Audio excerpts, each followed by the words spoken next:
Bada boom! Carmentary. And we're back. Let's talk about the present state of tourism here in Hokkaido, Japan. It is December the 16th. We are right smack dab in the middle of December. One of the coldest, darkest months here in Hokkaido. Generally, this time of year is generally a little slow for tourism.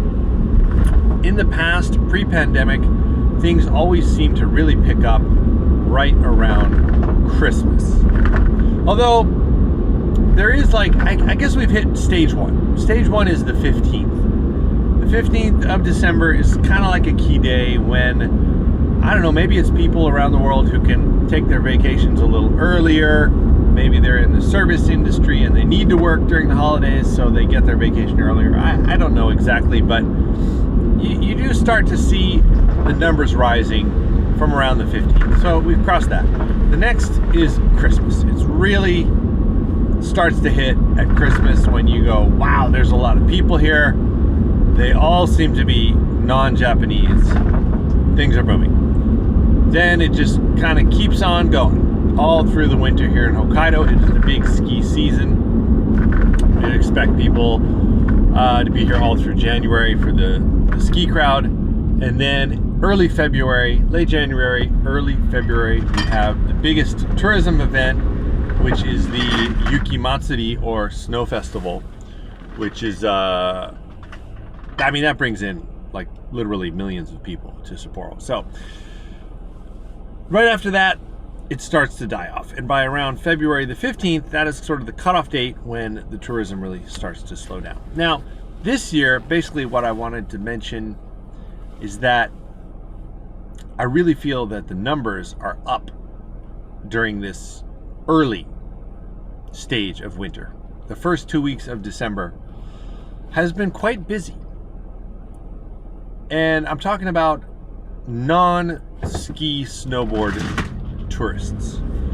Southeast Asia, Malaysia, Singapore, Vietnam, Thailand, Korea, Taiwan, not so much China, Hong Kong and Taiwan, but we really have not seen the return of the Chinese tour groups that we were experiencing up until winter of 2019. So a lot of these groups coming in on buses, big tour groups, and they're coming to the ski resorts and they're sledding, they're throwing snowballs around, they're having fun in the snow, they buy gift items, they take a lot of photos. Generally just sort of what is now called snow experience or snow activities. They are coming up to our cafe on the mountaintop and they are eating and drinking and enjoying the view when there is a view, or enjoying the snowstorm when it's just a snowstorm. So it's been good. Indian tourists as well. I'd like to throw that in there as well.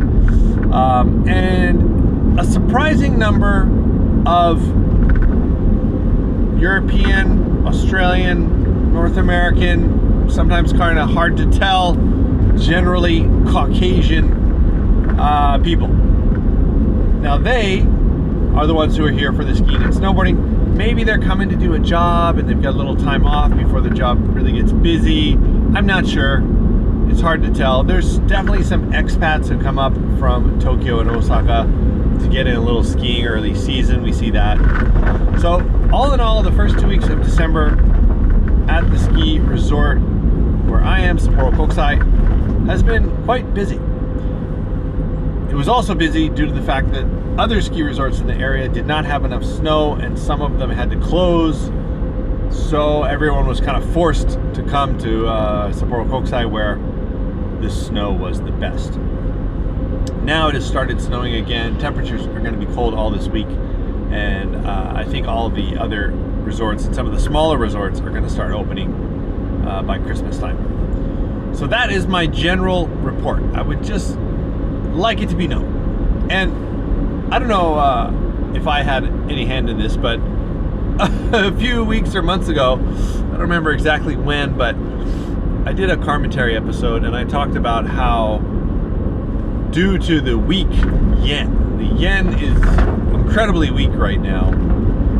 So if you bring dollars or pretty much any other currency, you are going to get a great exchange rate. And you should all bring your wallets and come over here and have a good time. I said that in a Carmentary episode a while back, and it really feels like that is what everybody is doing. They're like, hey, Japan's kind of screwed up right now, right? Why don't we go over there? And I mean, we've even had people asking us, like, we've started to sell shots of whiskey. Japanese whiskey is very popular internationally now, and I thought, oh, this is great. We're gonna have a lot of tourists. We should sell a sampler set of 3 different Japanese whiskeys. I went out and bought pretty expensive whiskeys that cost about 10,000 yen per bottle, and we're selling that at shots. So one of the customers was like, hey, well, you know, how much is the bottle? I want to know what the bottle costs, because he really liked the whiskey. Had a favorite amongst the 3, and was like, how much is it? So we told him, and he got out his calculator and did the calculation. Was like, cheap, so cheap. Just kind of, you know, shocked. That is pretty common reaction, I think, right now for people who are visiting from outside of Japan. Inflation, though, is definitely going up in Japan. Just street vibes in general. A lot of our costs have gone up, and we have to keep raising prices to keep up with it. Literally every time, it feels like every time we go to the supermarket or the wholesale store where we buy our supplies, you look at the price and go, I think that's more than it was the last time. So you really have to be careful, and you really have to keep an eye on prices and be willing to adjust your sale price, or you're going to be in big trouble. Hotels, I think, are definitely taking advantage of this, and ski resorts as well. Pretty much across the board, everyone has raised their lift ticket prices. Just a quick touch on that before we wrap. Rusutsu Resort is now the most expensive lift ticket price at any ski resort in Japan. So they've gone to number 1, and they're probably going to hold that position for a while. But I mean, hey, it's a huge resort. You got 3 mountains. It's massive. I don't think it's overpriced for people who are coming from North America or Europe. You will not be surprised or shocked by the price. You will buy the ticket. With the exchange rate, it will still seem really very reasonable. Then you will ski and snowboard powder all day, and you will be like, yeah, that was worth it. So it's not a game changer for the foreign crowd. It is a definite game changer for the local crowd. It's literally double. 100% increase what it was 2 years ago. I believe last year it was like close to 6,000 yen, and they went from 6,000 yen up to, they almost doubled it. It's now, it's 11,500 yen for a day pass. Word to the wise, if you do want to try to save some money while you're here in Japan on your ski or snowboard winter vacation, web ticket purchases, highly recommended. Pretty much all the resorts now have gone over to the IC tickets with the chip in them. So you just buy the ticket and you go to the gate. No one checks your pass. You just touch it on walk by the machine, and it opens the gate for you. So with that system now, you can purchase your lift tickets through the website of most larger ski resorts. And many of them are offering discounts for people who purchase through the websites. So this is great. Rusutsu, if you go to their website, you can pre-purchase lift tickets at 9,700 yen a day.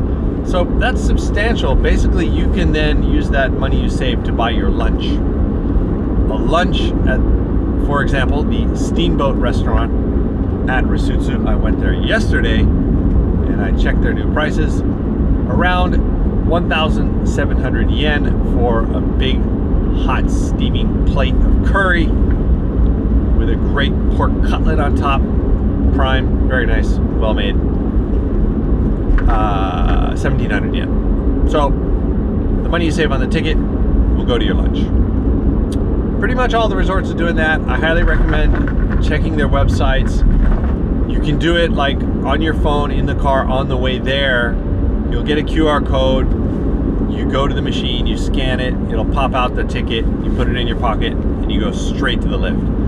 This is a big time saver as well. I think everybody stresses out early in the mornings. When you're trying to get there, it's a powder day, it's a panic, and there's like one person selling lift tickets, and you're standing in this line like, you know, it could be 10 people or it could be 150 people. Sapporo Kokusai has only 4 windows max to sell lift tickets from. Each person requires like, it could be anywhere between like a minute to like 2.5 minutes, depending if they're paying with a credit card or what their situation is. It's excruciatingly slow when you're standing in this massive line and people are riding powder behind you. You're like, what am I doing? So that is my advice to the tourist coming to Hokkaido to ski and snowboard. Figure out where you want to go. Bookmark the websites where you can buy the lift tickets. They also have a lot of good webcams. The webcams are getting better and better. So you can get out there, look at the latest conditions, see what the snow is like, purchase your lift ticket, and go straight to the lift. By the way, a lot of those tickets, some of them they will take a deposit on the ticket and you'll want to return it at the end if you're not coming back.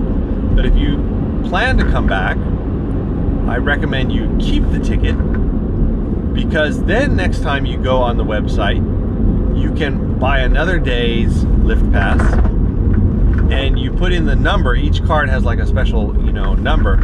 You put in that number and it'll automatically then add that day to your ticket, and you can now go straight to the lift without even having to go to the lodge or the machine with the QR code and all that stuff again. So that is another pro tip. Boy, I'm full of information today, aren't I? All right then. Okay, so we talked about the tourism numbers. We talked about prices going up pretty much across the board in Japan. It's still going to feel very cheap with the exchange rate. And even without the exchange rate, even if it was like 100 yen to the dollar and it was just straight across, 10,000 yen would be $100, let's just say.